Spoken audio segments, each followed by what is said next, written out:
Welcome everyone on this late August Friday evening. I'm sure everybody's really enjoying this amazing weather. I want to recognize and thank some of our friends who've come tonight, representatives, people who've become sort of partners to our organization, Freeland. I know there's representatives here from the town square, Green Lake Renewal, which is our home. Our office is just down the hallway here, Fran Hill, and we've had a lot of help from her. Thank you very much, Fran. Even though we're not a new organization internationally, but we're a new one here, so we're still getting kind of incubated. We appreciate that. And Tom Eddy from the Green Lake Conservancy. Tom's been a big help to us, and we're looking to partner with all these organizations. I saw Stephanie earlier from Green Lake Association. She had to go somewhere else, but we've also been talking to them, finding ways to collaborate with the local organizations. Really appreciate it. Of course, the whole community of Green Lake. And I'm sure we've got some people from outside of town here too. I won't make you identify yourself if you don't want to, but Sheboygan, okay, good.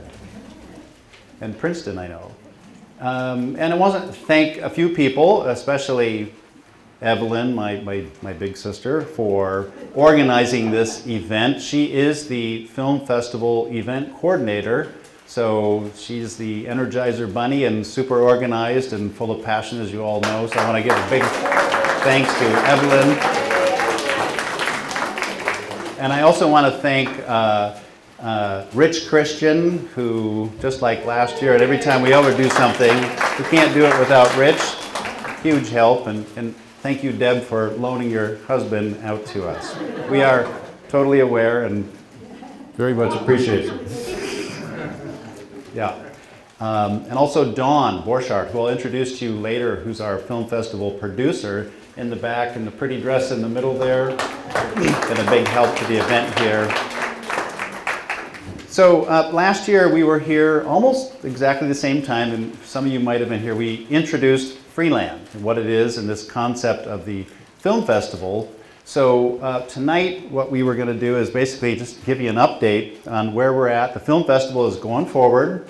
It's going to happen about 10 months from now, Father's Day weekend, June 15th to 17th, 2018. So, but before we get into that, I know some of you were here before, but just a real quick recap of what is Freeland and what is the film festival really all about. First of all, Freeland is it's an international civil society organization, an NGO, nonprofit. People have different names for it. And our vision, our dream, is a world that is free of wildlife trafficking and human slavery. That's our vision. And that really represents our name also, Freeland. Some of you may know human slavery is still a real thing in this day and age. In fact, there's up to 30 million people around the world who are classified as having been trafficked as humans, slaves. There's about 60,000 in the United States, so it's not the higher one of the countries, but it happens here too. Wildlife trafficking, also a very big business. About $20 billion a year are generated from trading in endangered species of wild plants and animals. It's not just animals, wildlife is also fauna as well. And we're talking about species like tigers and rhinos and various plant species, and the list, unfortunately, of endangered species just gets longer, although there are some success stories. So these are the two things that we work on, but inherent in trying to protect wildlife, we're also protecting ecosystems, natural ecosystems. So our mission, I guess you would summarize as we help protect vulnerable people and vulnerable wildlife from crime, corruption, and neglect. So that's really what Freeland is about. We've got a number of programs, see if I can operate this correctly here, that help us attain our goal.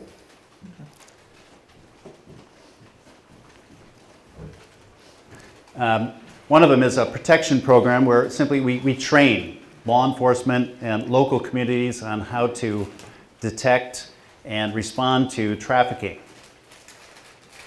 This is a picture of one of our training courses of rangers. And if you thought that was a woman, you're right. More and more women are joining law enforcement teams all around the world, which we encourage. We've trained thousands of people in different countries on how to cut down on poaching, illegal logging, any kind of habitat destruction, and also on how to look for indicators of human trafficking. People come into, especially rural areas, recruiting, so we train up the communities as well. We also have education programs that some people might call behavior change programs. And these consist of all sorts of things like community engagement with youth. Like you see here, these are kids that live in villages right next to a national park. And most people in that village, prior to our going in, had never gone into the national park except illegally. Kids never go in at all. Nobody invites them in. Nobody goes and picks them up in a car because they don't have a car. They're right next to maybe a World Heritage Site with incredible wildlife. And so we go in and make sure that they know that what they're living next to is special and why it needs to be protected and that they're the stewards. So those are like outreach programs where we have a team that goes around the field, different countries. And then we've got mass communications programs also. We're big into this. People watch TV and the internet, so that's where we go as well. We produce programs, TV commercials, working with what you'll see here. You won't recognize a lot of these faces up here, but those are faces of people that are very famous in some of the countries where we work in. We call them key opinion leaders. So we'll engage those that are really genuine and have something genuine to say about the topic of wildlife or human trafficking and try to wake up the audience to this issue. We also introduce alternative livelihoods.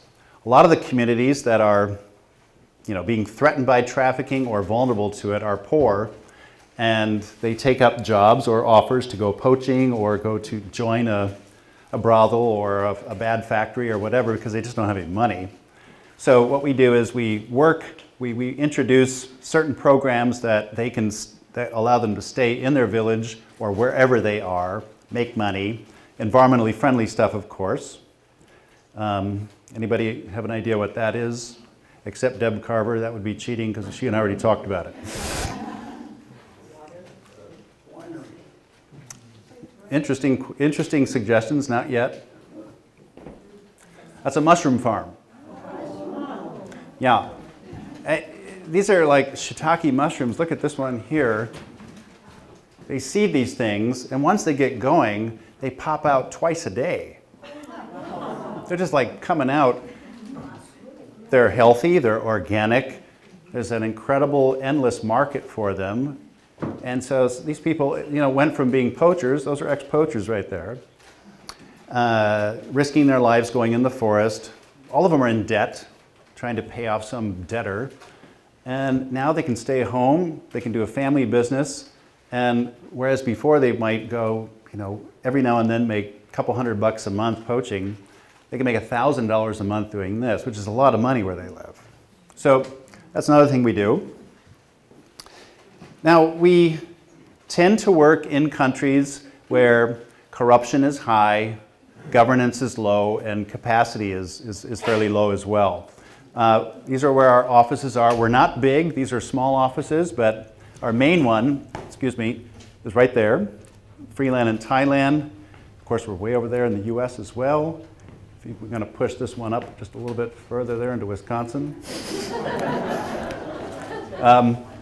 We're in Brazil, South Africa, Kenya, India, Vietnam, and we actually have a partnership in China, to be honest. So those are the countries where, they need an organization like ours to help fill the gap. And we tend to work alongside good government officers who want an organization like ours to come in and almost protect them, but are giving them a purpose because they are swimming against the stream of disinterest and corruption and all sorts of things. So Steve, I have a question. Please. Are governments themselves overwhelmed with trying to battle this? So this is where something like you would step in and assist in that? Yeah, they're totally overwhelmed, and these issues, especially wildlife trafficking, are not high priorities. So human trafficking is becoming more of a priority. They're being kind of forced to respond to that, but still super overwhelming, yes. And the kind of underlying common thread between those two issues is transnational organized crime and corruption. But, and so that's really our specialty. So we come in, we bring them together, and help them turn the tide. What we're all about, recovery. Freeland believes in recovery. I believe in recovery. We don't think any endangered species or any particular person or any ecosystem is beyond repair. We go in where others won't to show that it can be done. We'll work in a country where everybody else gave up and show that, that tiger population can come back. Or those people that were being trafficked in thousands can have their freedom. And then we showcase it, which I'll talk about in a second with the power of the media and film, which is really where it gets interesting.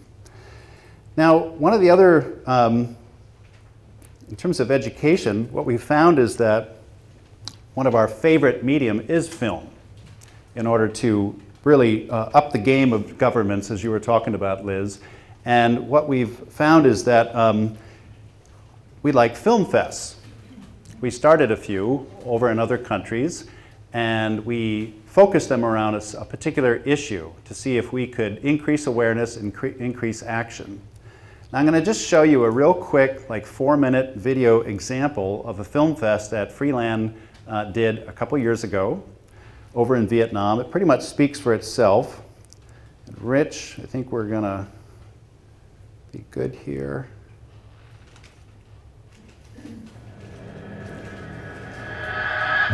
Maybe the lights. Cool. Every day, our natural heritage and the basic rights of countless people are threatened by destruction, corruption, and trafficking. And every day, Freeland and our partners are deployed across the globe to do something about it.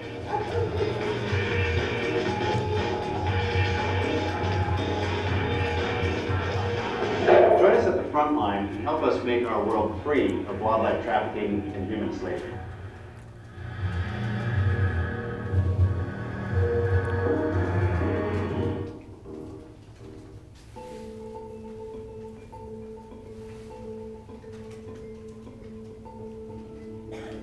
Rhinos have been on the earth for over 50 million years.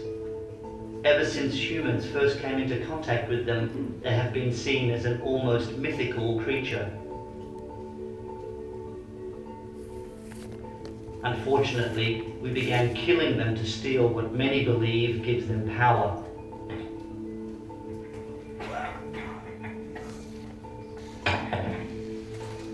The horn. Today, the demand for rhino horn, mostly for medicinal purposes, is fueling a poaching crisis so great that it threatens the survival of the species worldwide.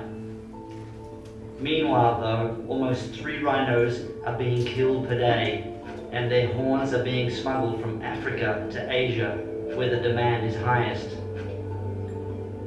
The illegal trade goes alongside the trafficking of other wildlife and wildlife parts. Vietnam is one of the world's top consumers of illegal wildlife, and many species have already been driven to extinction, including the local rhino population. My name is Sulma Warren, and I'm the Deputy Director of Freeland. I've spent over a decade living and working in Vietnam, and I know that it's hard to change a culture of consumption that's thousands of years old. I know that it will take something big to create an understanding of the situation and to reduce demand for wildlife products before it's too late.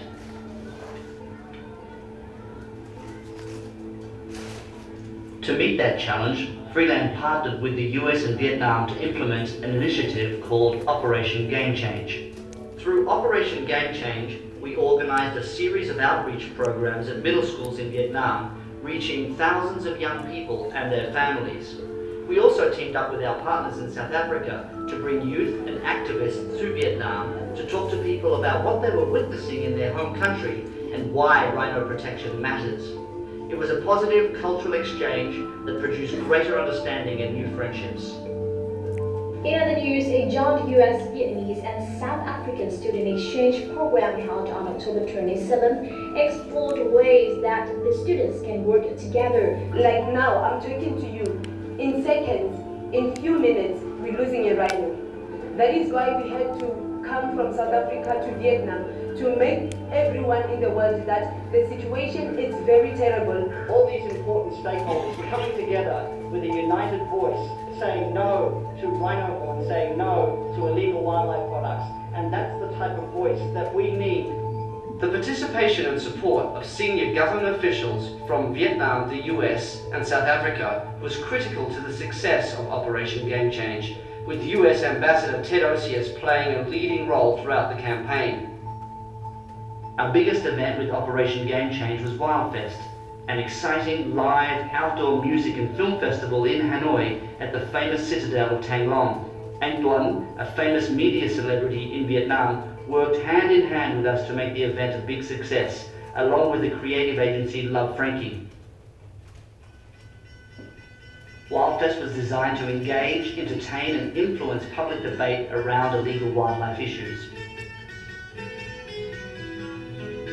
Each of the films screened during the festival explored creative ways to raise awareness about wildlife conservation and change consumer behaviour. On the day of Wildfest, thousands of people crowded into the venue to enjoy an inspiring night of music and film.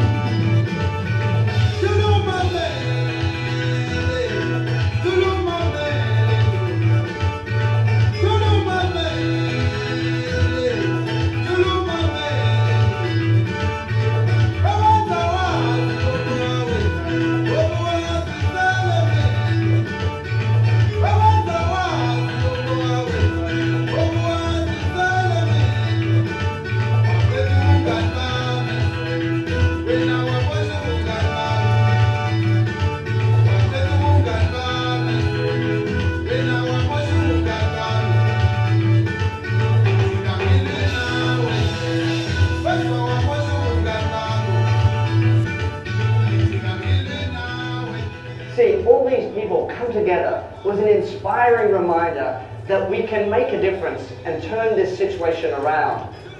Do your bit, don't fight wildlife, and help us spread the word.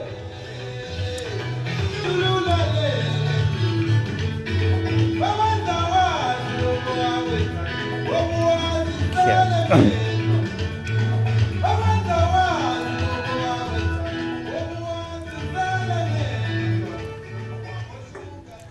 Rich. That was one of the episodes from our TV channel. Freeland is a TV channel online, obviously about the film festival. We did a survey among Vietnamese consumers after that film festival, people who went there and also watched it on national TV, and it had a positive impact, which told us that we need to do more of those. Now, I got ahead of myself a little bit there because what I meant to say right before there was last year we talked about why is Freeland in Green Lake, and of course there's a couple reasons. One, I'm from here and I like it here. We used to be in Washington, D.C., and frankly, you know, you can always visit Washington, D.C. It's better to visit than to live there.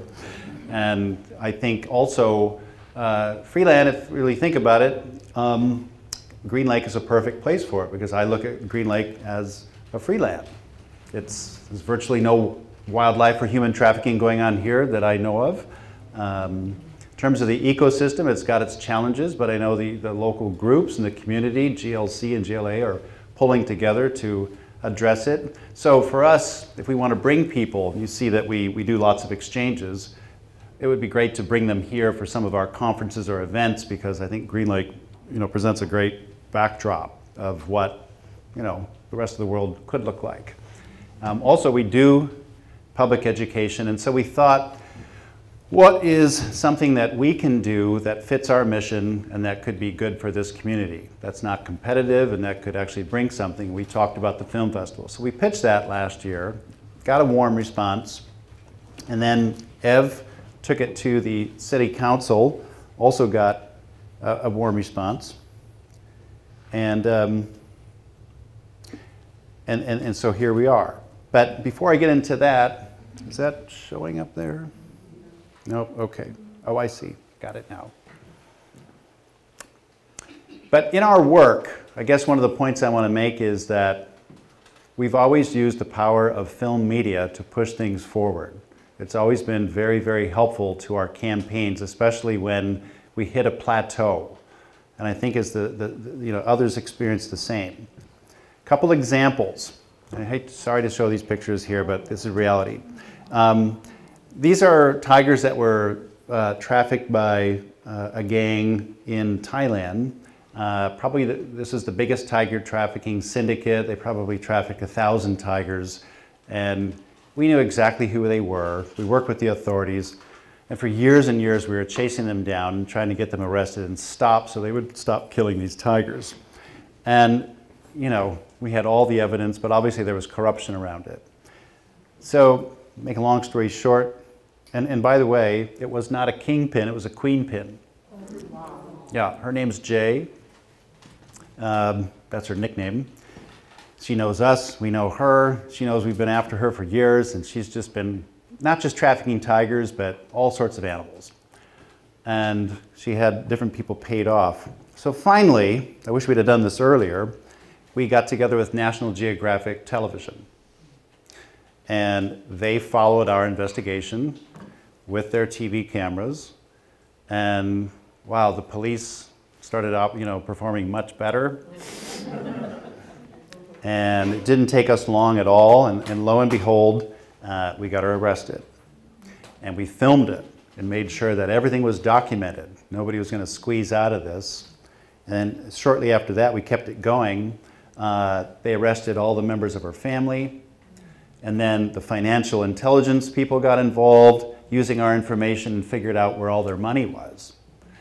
We had no idea. We knew they were rich, but they seized $37.5 million worth of assets and cash. These are tiger traffickers. You can sell a tiger for $50,000. Yeah, they were doing all sorts of other stuff too. That's the power of film. That's the power of film. We should have done it earlier. I'll give you another example. And this is since last year when I saw you.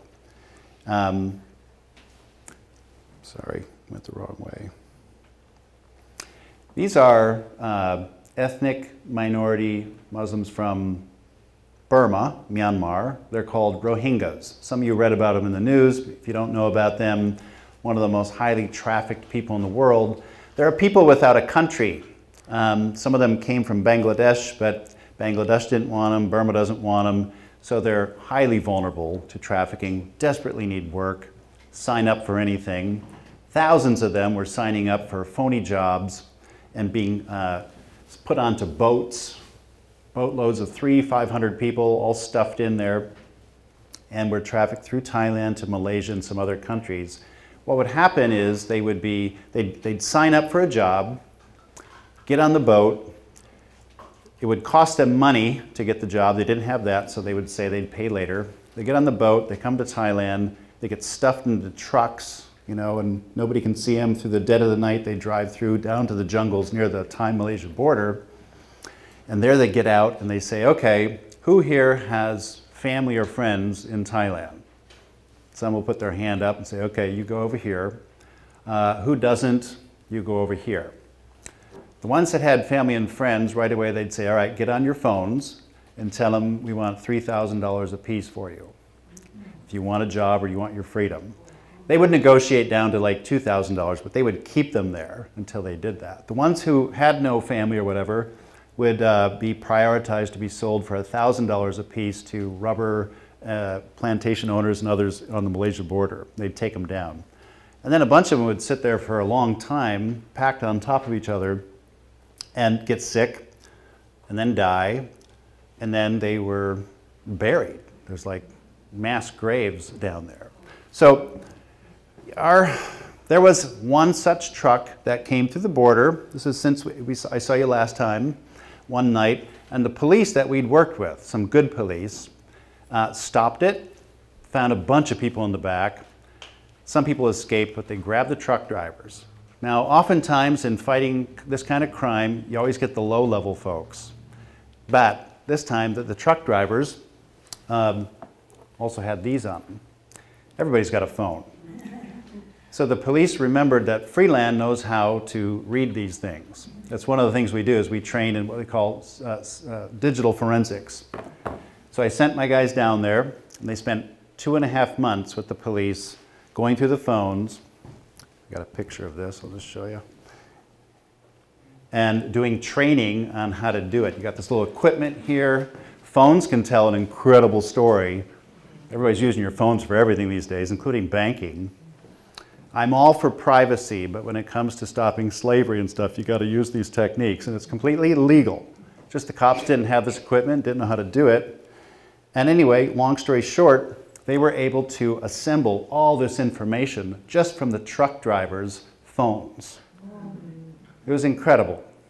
Where the money was going, who they were working for, and this was provided to the police. So they went from grabbing a truck driver, going way up the chain and figuring out who's financing this. Now, at one point, it got way too sensitive because obviously there were a bunch of uniforms in this picture, or people who knew them. And I was wondering at what point were we going to get kicked out of the room, and sure enough, we did at one point.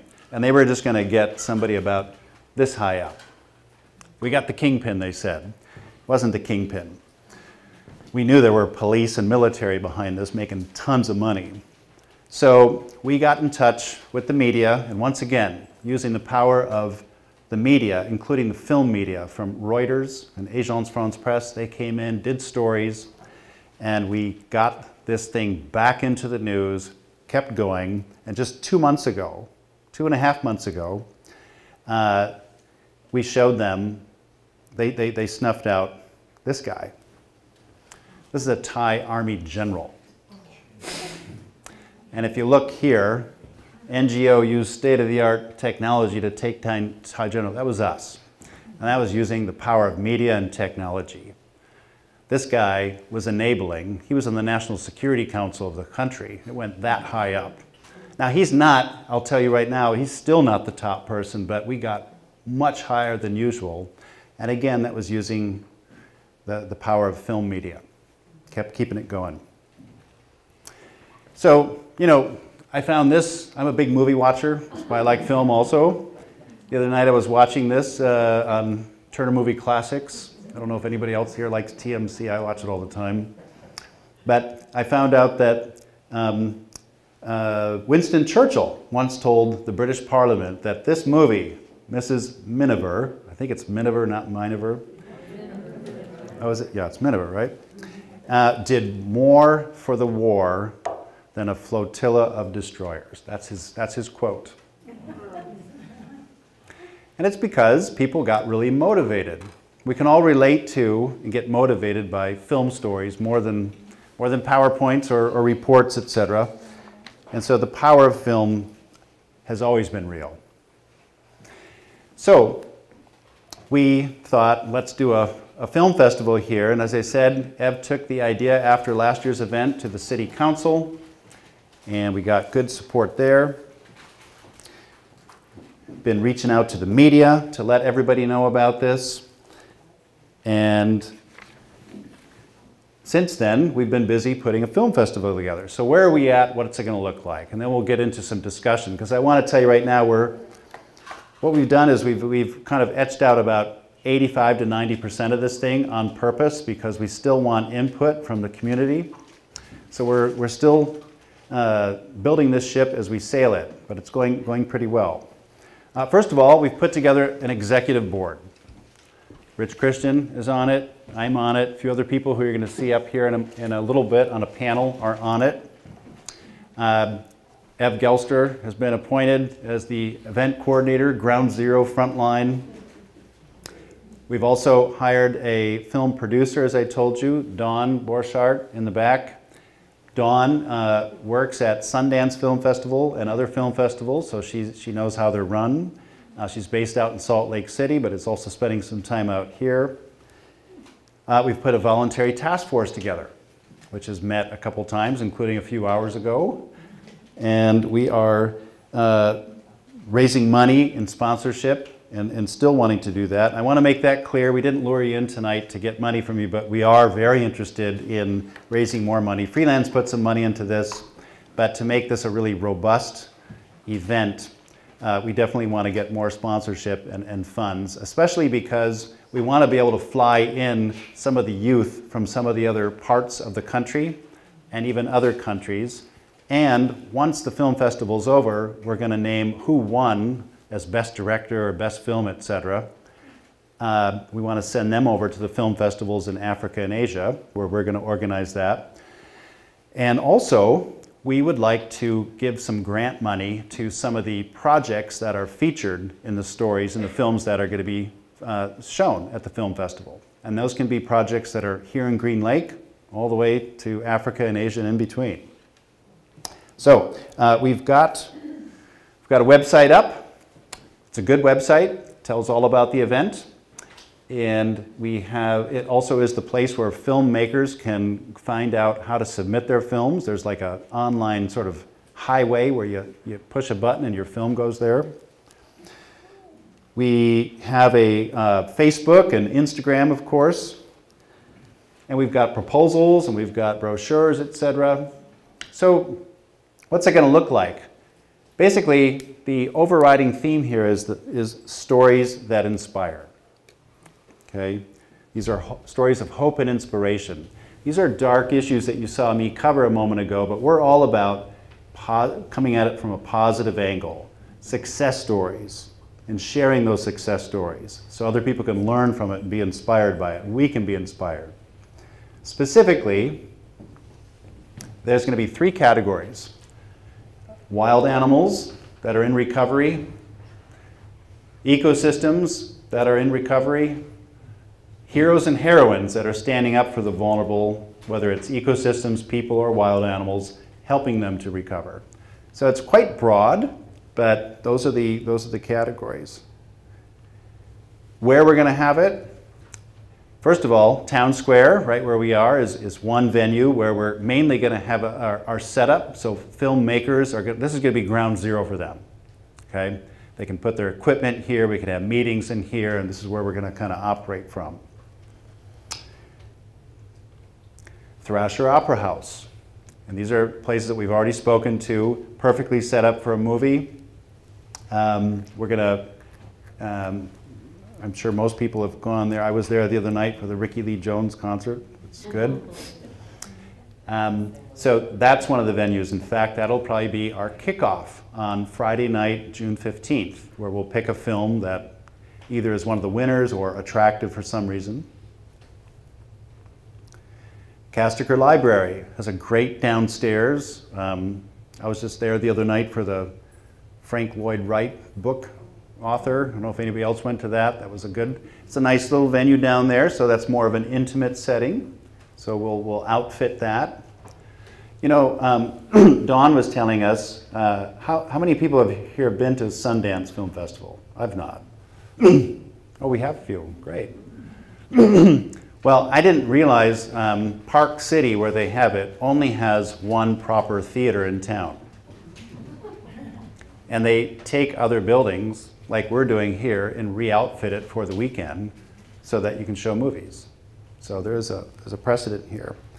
So Casticker has agreed. The American Legion, which we think is going to be a special place for the youth to go, and we're also going to have our after party there after the first night on Friday the 15th. Great facilities, great bar, great acoustics, everything there. We're also going to show an outdoor evening theater at Deacon Mills Park.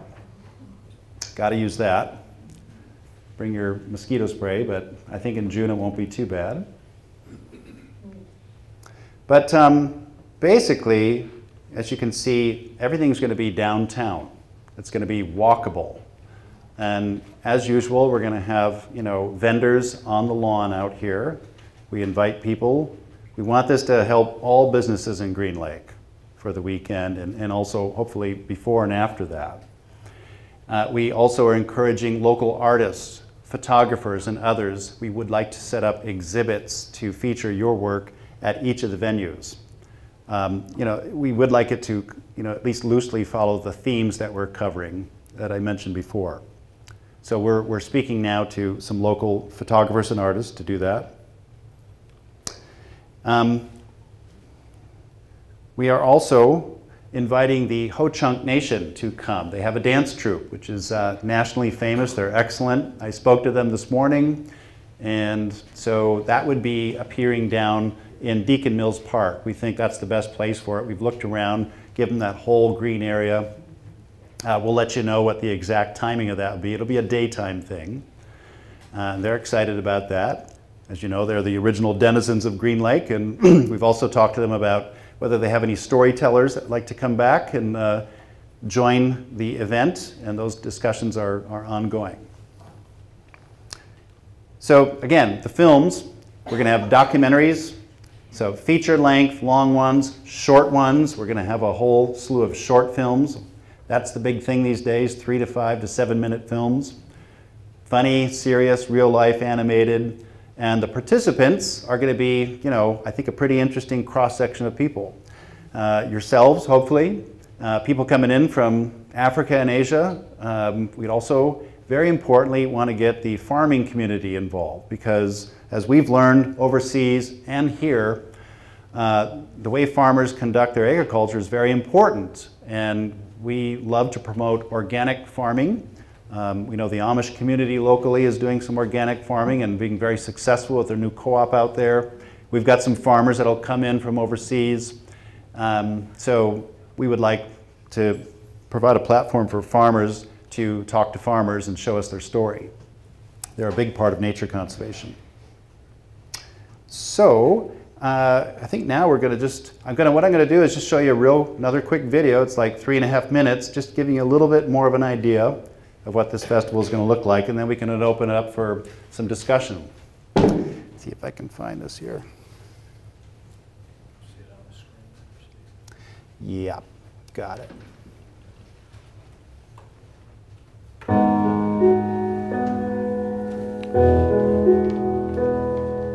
Many of our natural wonders, animals, people, and ecosystems, are being lost or mistreated.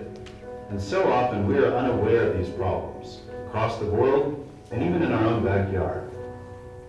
One of the best ways people can become aware of these challenges and act to address them is through the power of visual storytelling. Freeland Film Festival is a new initiative by Freeland and the community of Green Lake.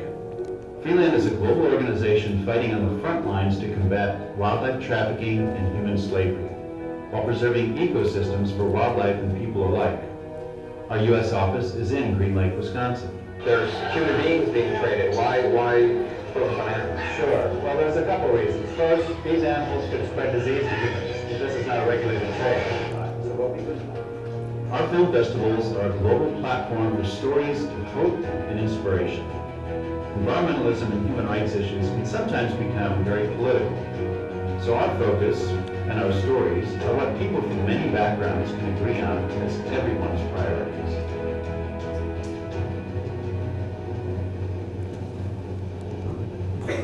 In creating Freeland, I was influenced by my years growing up in Green Lake. My experience here gave me an appreciation of wildlife, agriculture, and people. As a beautiful resort town, Green Lake is perfectly set up for a fun film festival that covers issues that reach right around the globe. The festival will also include themes of Green Lake's own heritage, rich with Native American history, including the Ho-Chunk Nation, with sacred mounds and Mitchell's Glen.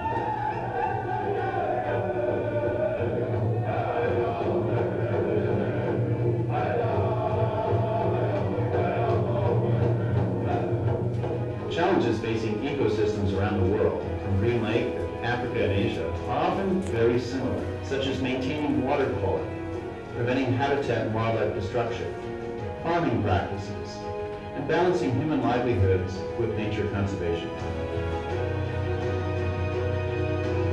It is my hope that the inspiration people find while attending the Freeland Film Festival will bring new hope for people, wildlife, and ecosystems everywhere. This is our mission, an exposure of sorts, shedding light on different experiences for a better understanding of how to make our world a better place. The Freeland Film Festival kicks off June 15, 2018 in Green Lake, Wisconsin, USA. Here are just a few samples of the kinds of films that will be featured while we await more submissions throughout the year. Who wants to see a little kid die from thirst? I don't. Si está en diablito, si no hay recursos, vamos directamente a la calle.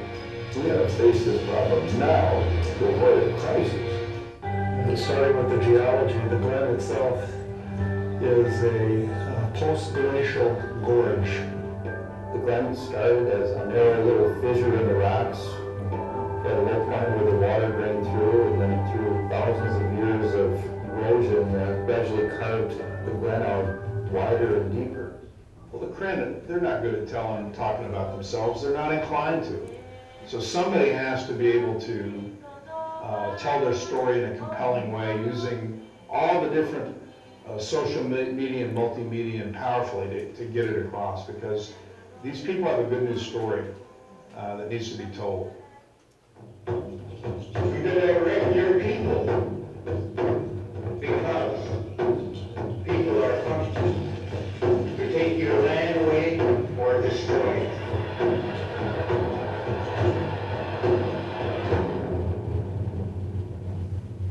They will come.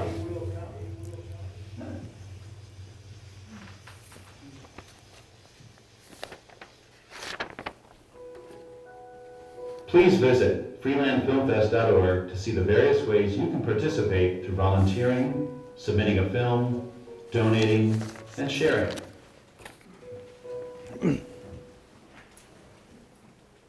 Okay.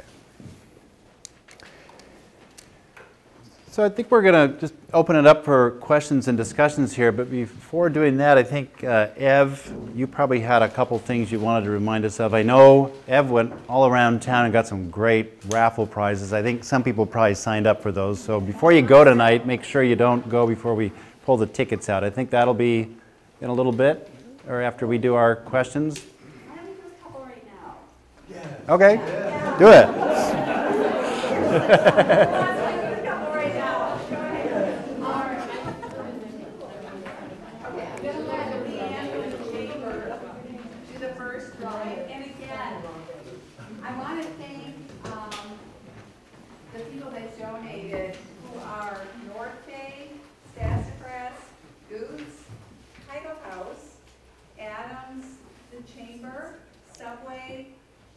Webster's in Ripon and Culver's over in Ripon.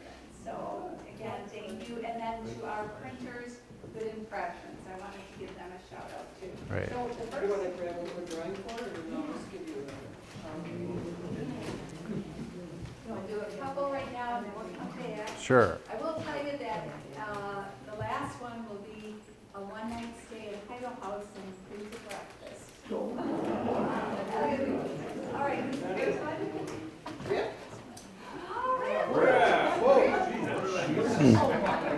Come on down. All right.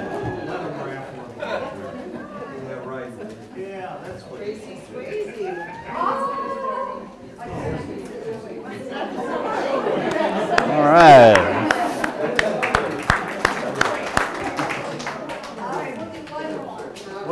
One more. And then we got some more after. Oh, and I also, we have a sponsor which I'm holding up in Town Square. It's Hangers, which is the retail store downstairs. Larry McIntyre. Whoa! All right, Larry.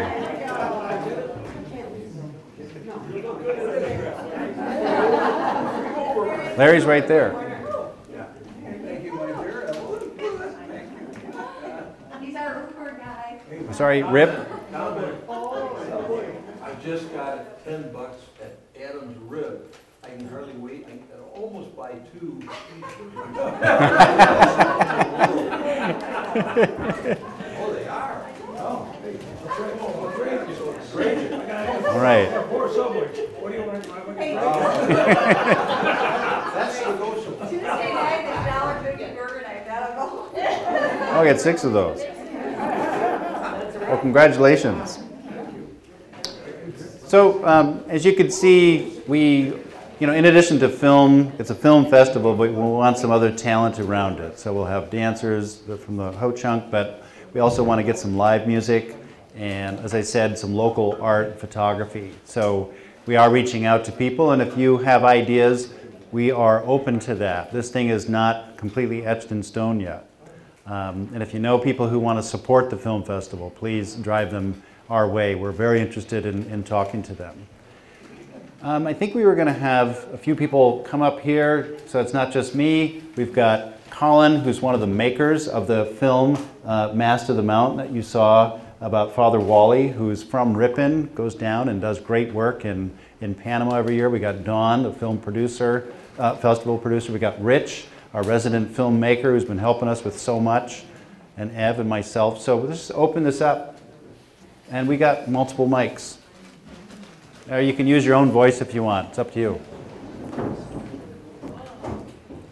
So we're just interested in what questions you have or any feedback. And suggestions. Okay, let's go. This is Oprah. We could try to, we've been talking about what celebrities we can get to come here. So, yes, sir. I'll start with the wild. Would you like a mic?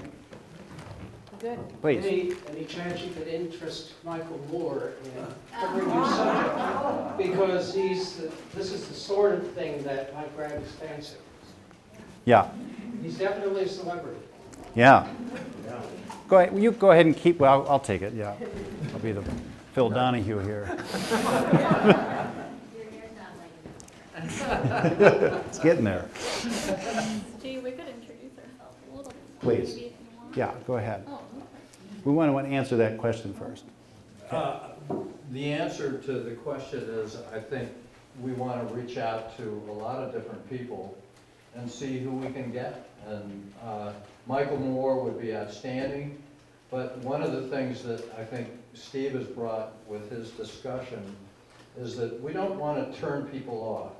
We really want to have a discussion that helps people understand the seriousness of issues, of what Freeland is about, the seriousness of the issues that are local, perhaps the water quality of Green Lake, and various other things.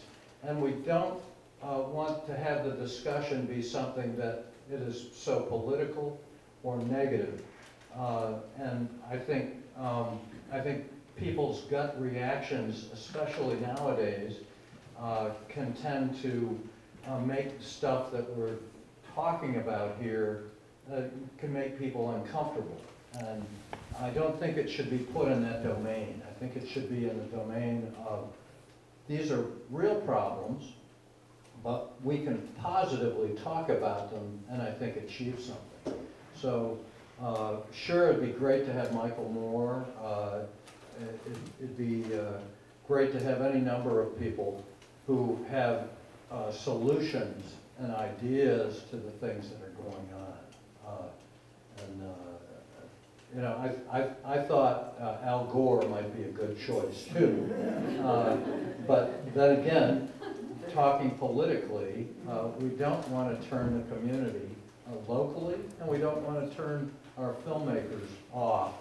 But again, documentary is a good way to expose things, and I think get things done.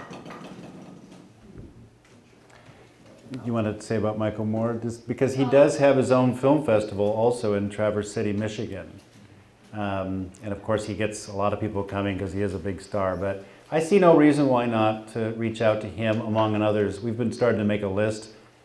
We can't promise any of them are going to show up, but we're going to give it a shot. I prefer Robert Redford, actually. Well, here's the woman who can maybe do it. So go ahead and why don't we introduce each other a little more? back to me.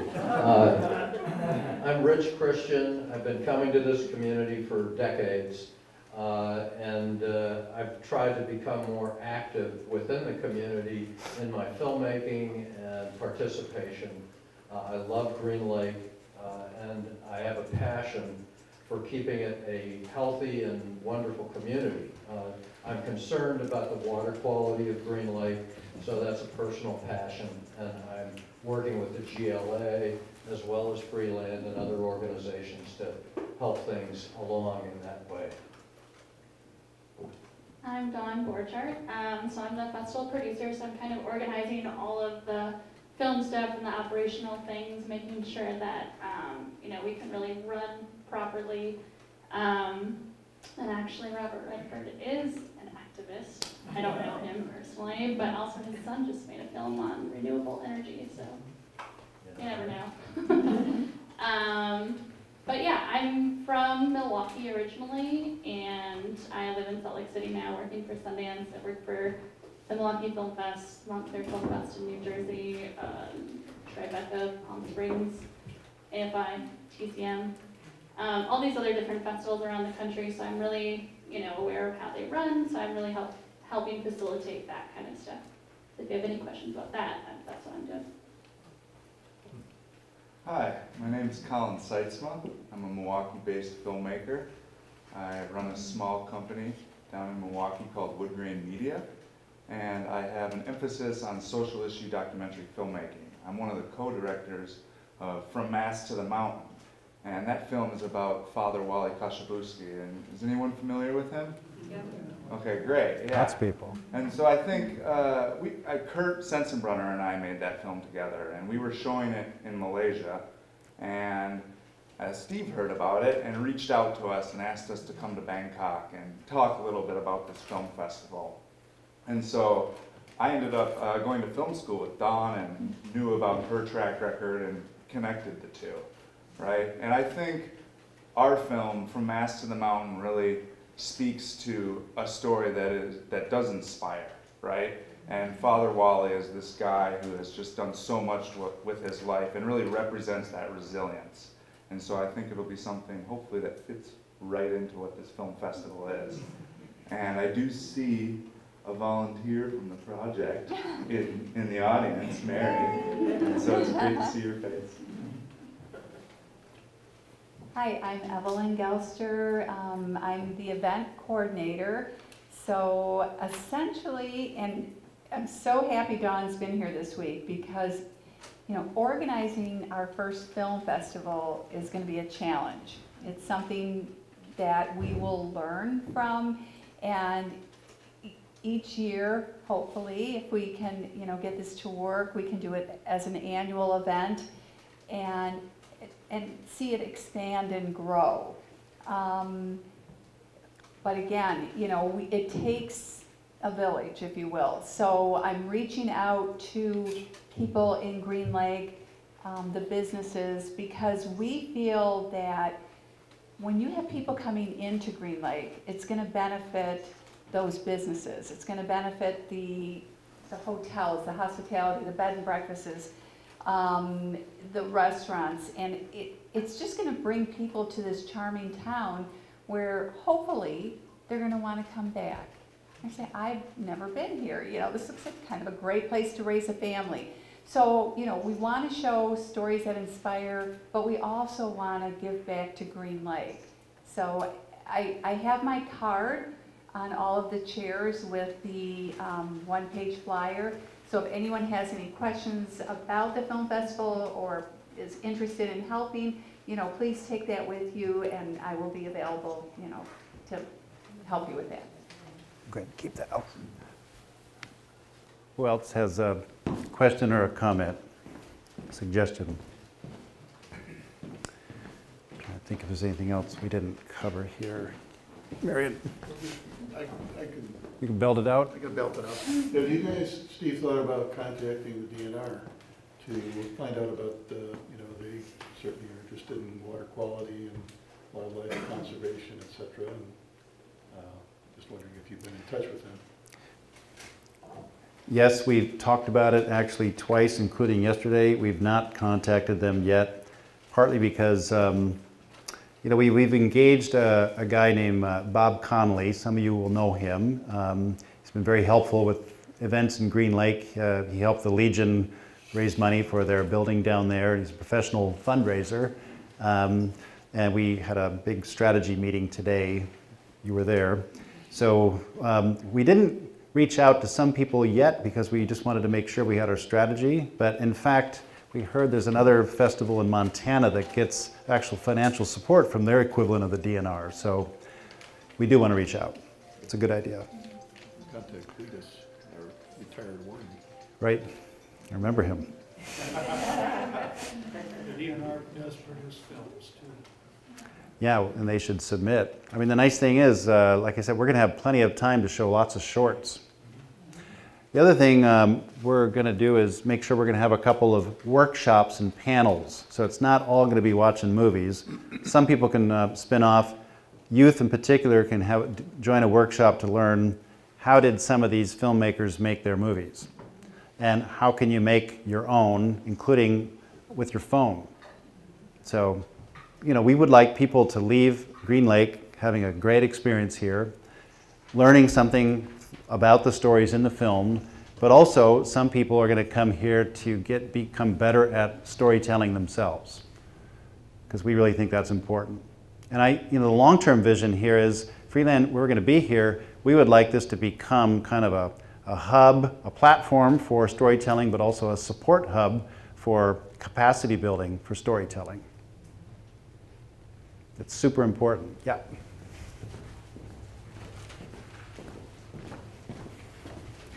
Thanks. Yeah. Actually, that was a great segue from the question I had about youth. And having listened to the young man up there who knows Kurt Sensenbrenner from Ripon, and many of us have kids. I mean, our son knew him and went to school with him a little bit. But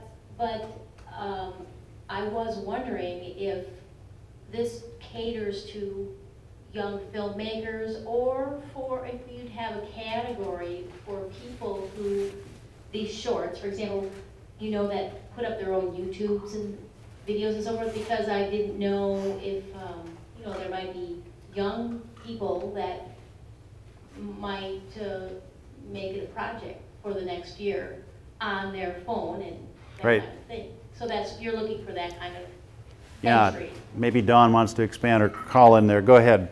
But yes, we do want. I think it's, planting a seed, and so showing whoever it may be, the youth, that you have the tools to make a film, and being able to identify a story too, as whatever it may be, whether it be something like the Kiwani water crisis or something even more simple than that, being able to identify it and use the tools that you have to make a film and say, all right, I can submit it to the Freeland Film Festival next year.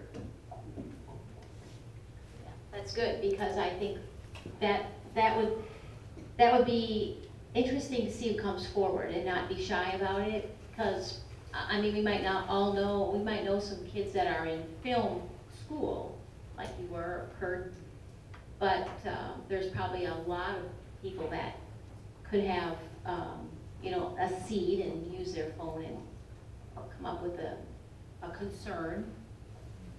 Yeah, and filmmaking has become so much more easy throughout all this access to your phone and different things. I mean, you look at some of the films that are at Sundance, and I believe one of them was called Tangerine, where it was completely shot on an iPhone.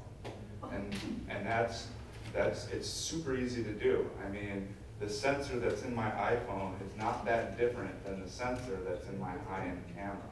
And so just being able to communicate that to the youth and give them that idea hopefully resonates a lot. Dawn, you want to explain the submission process? Because I think we are open to what she was suggesting. Sure. Before that, really quick, I just wanted to say we just had dinner with Claire, who's your lovely bartender back there, and she's a teacher.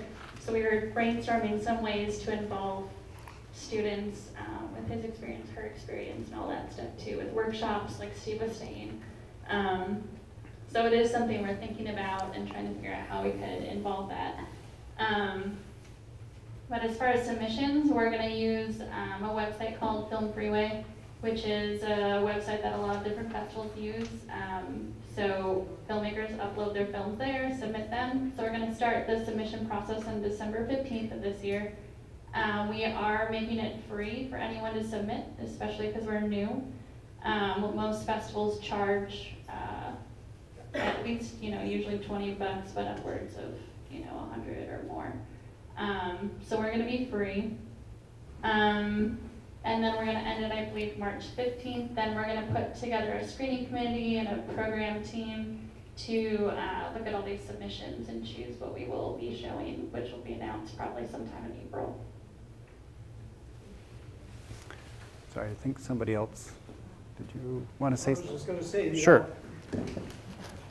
The obvious, why not have a youth category in your awards entries and not wait to have the training sessions, because I think you'd probably find a lot of young people out there now are already good filmmakers and might jump at the chance.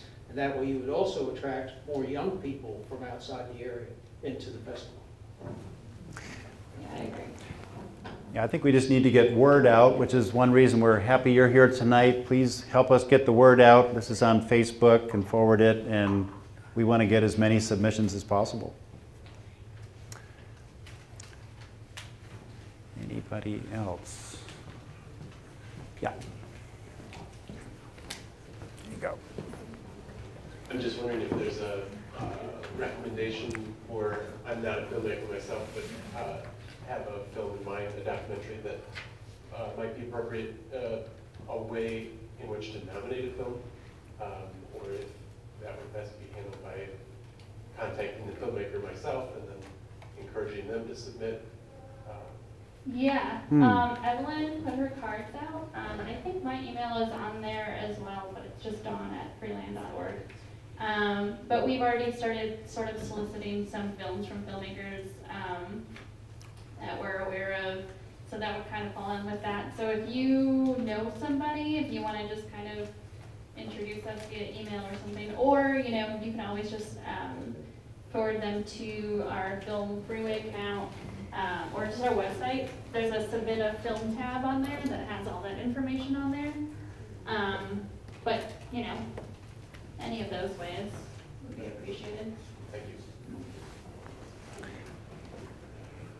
Anybody else? I know it's 10 after 7, and we're probably getting hungry. So, but any? Yes, Tom. Thank you. I think this is a fabulous idea, and I'm really looking forward to the event next year. A festival like Sundance obviously is well known, whereas this one you're starting from scratch. So, how do you go about publicity, advertising, putting word out, to the population centers in the area? Do you have an advertising budget that you're going to be working with? And obviously that'll be necessary. Yeah, we're trying to figure out that strategy right now. In fact, we just met with the Chamber of Commerce yesterday. Thank you. So we're gonna they're gonna help us with some ad stuff maybe, or help us spread the word out locally, and then we're gonna try to figure out ways to spread it, in a more regional way. But we all, that's part of what our team that we put together is we all have our different connections. We all have the different, things that we bring to the table. And, Steve's is international. Mine's a little bit larger here in the, country. And Evelyn's is obviously in this town very strongly, and, things like that. So we're using all of these powers combined, I guess, to get our word out to our own people. But any suggestions you have, let us know. I hope you re-examine the issue of being free. That has a connotation that I'm not sure and I don't know where all your costs are going to be covered by, or maybe you're going to do it with Michael. But I don't know. I just think the $5 or $10 deal would make it more interesting and help cover some of your costs, guys. This is not going to be inexpensive. So Well, reconsider it. I guess I will say that, you know, the Milwaukee Film Fest doesn't require submission costs, and I really believe in their mission with that as well, which is supporting the filmmakers.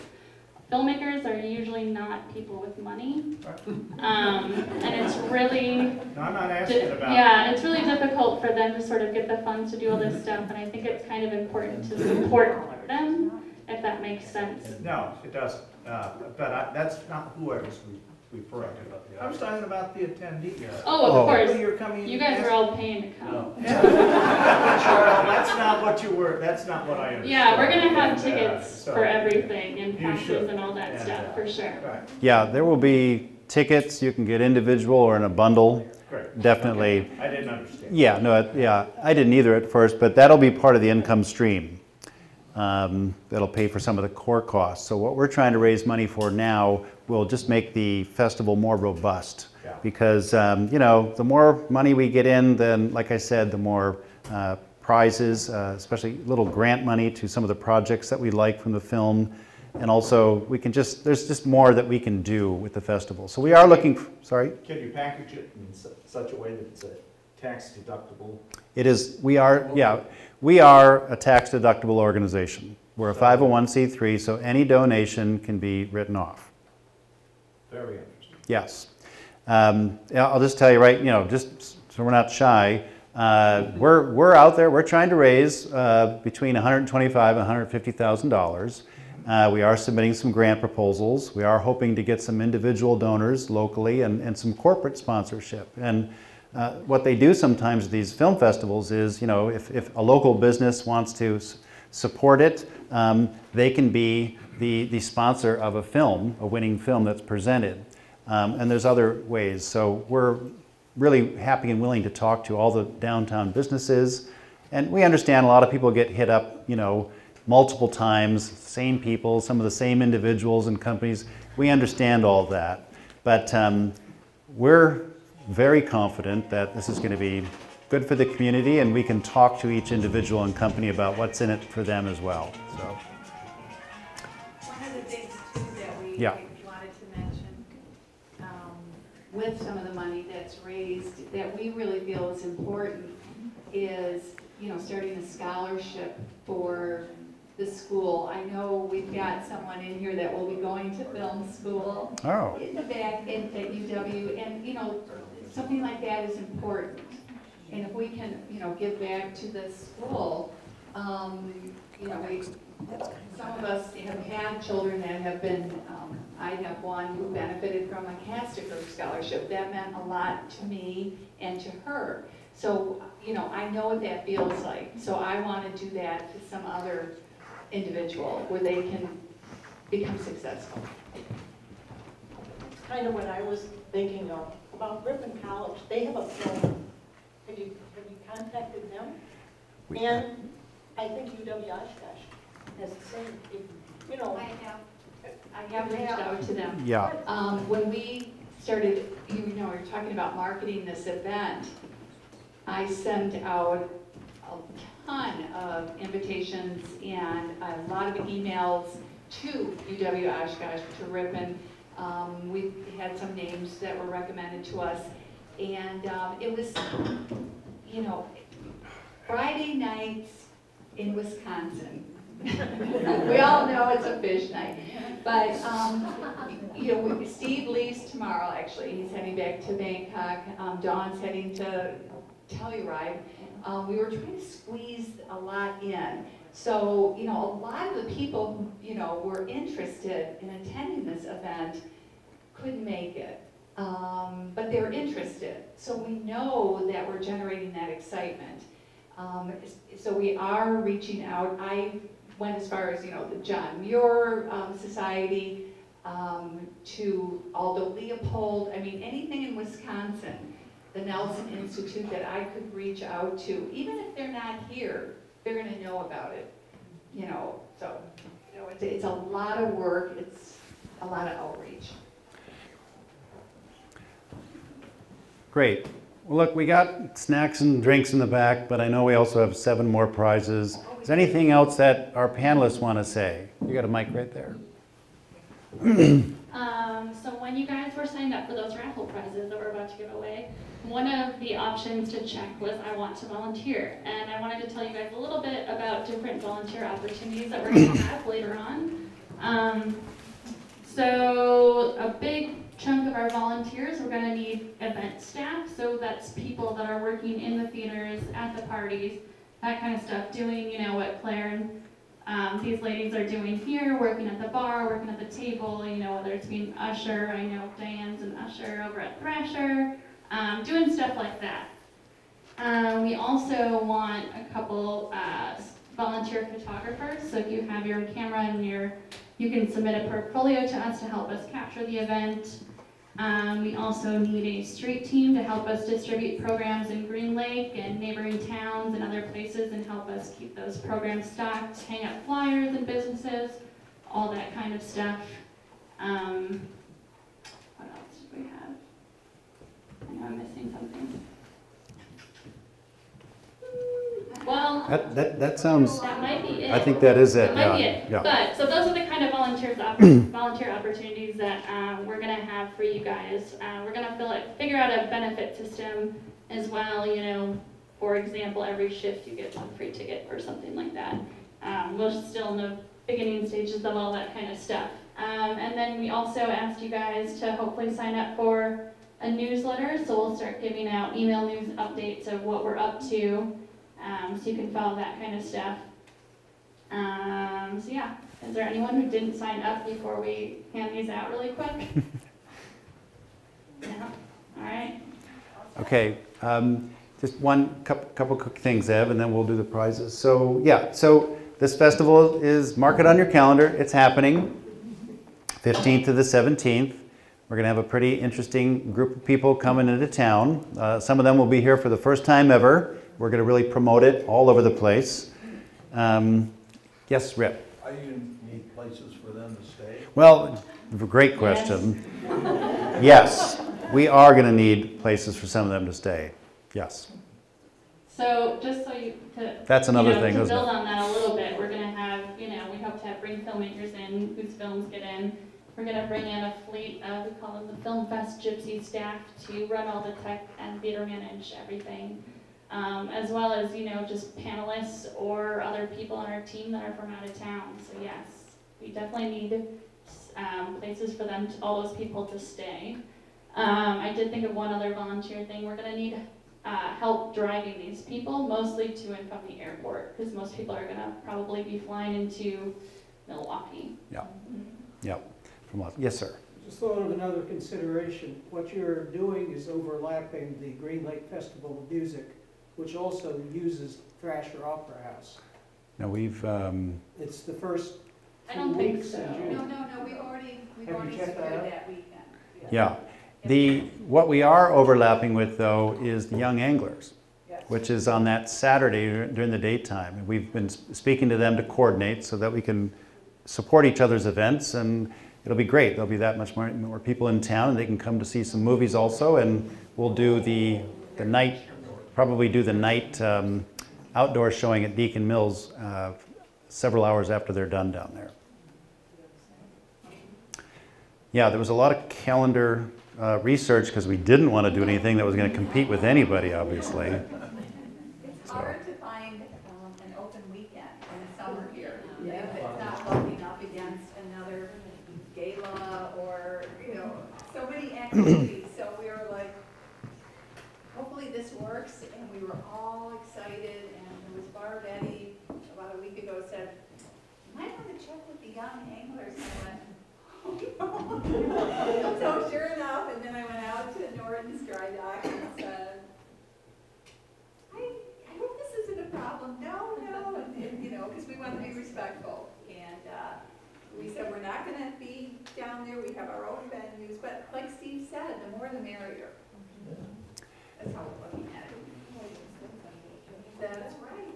I just was going to say that Yeah. even your first year, just the marathon, which is a week from this next weekend, that first time you do something, you have no idea how it's going to come off, and you depend on all your volunteers. You've got to have your volunteers show up. You can't do it without your volunteers. So you sort of hope that the first year is a good showing, but that you don't want to have thousands of people here and you're maybe not polished yet. So Yeah. a good first year.